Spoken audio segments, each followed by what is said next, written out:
আল্লাহ রাব্বুল আলামিন কোরআনে কারীমের মধ্যে পরিষ্কার করে বলেছেন, লাতাজিদান্না শাদ্দান নাসি আদাওয়াতান লিল্লাযীনা আমানুল ইয়াহুদা ওয়াল্লাযীনা আশরাকু।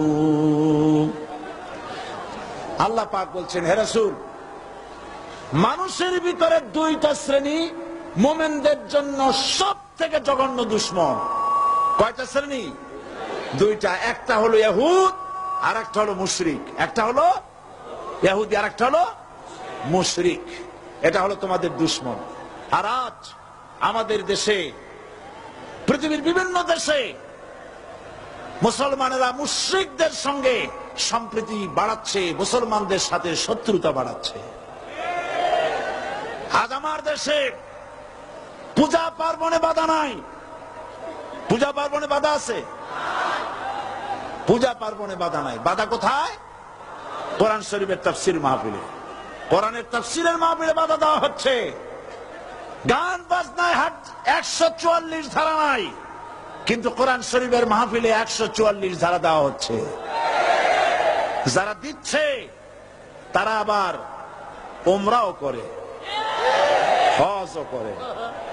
ওরা আমাদের বলে আমরা নাকি ধর্মের নামে রাজনীতি করি। বলে না? আমরা নাকি ধর্মের নামে রাজনীতি করি। আমি বলি, ধর্মের নামে আমরা রাজনীতি করি না, আমরা ধর্মীয় রাজনীতি করি। কথাটা বুঝে আসছে কিনা? ধর্মের নামে রাজনীতি তো সেই ব্যক্তি করে 1996 সনের নির্বাচনের আগে যিনি মাথায় পট্টি বেঁধেছিলেন, যিনি শপথ গ্রহণের সময় হাতে তসবিহ পড়েছিলেন।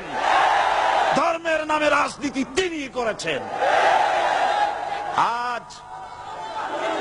আজ অনেকগুলি ডিগ্রি পেয়েছেন তিনি, অনেকগুলি ডিগ্রি পেয়েছেন। কয়টা? মুখস্থ হয়ে গেছে আপনাদের। শকুনেরা, শকুন যদি গরুর গোশত কিনে খাওয়া লাগতো, 80 টাকা কেজি দরে শকুনে এত গোশত কিনে খাইতে পারতো না। লেখাপড়া করে যদি ডিগ্রি নেওয়া লাগতো, এত ডিগ্রি কপালে জুটতো না। পয়সা দিয়া ম্যানেজ করা ডিগ্রি।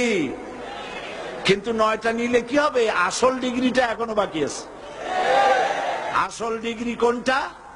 নির্বাচনের আগে পট্টি বেঁধে তসবিহ নিয়ে গোটা জাতিকে যে সফলভাবে প্রতারণা করতে আপনি পেরেছিলেন, মহা প্রতারক হিসাবে সেই ডিগ্রি আগামী নির্বাচনের মোক্ষম সময় জনগণ আপনার গলায় পরায় দেবে।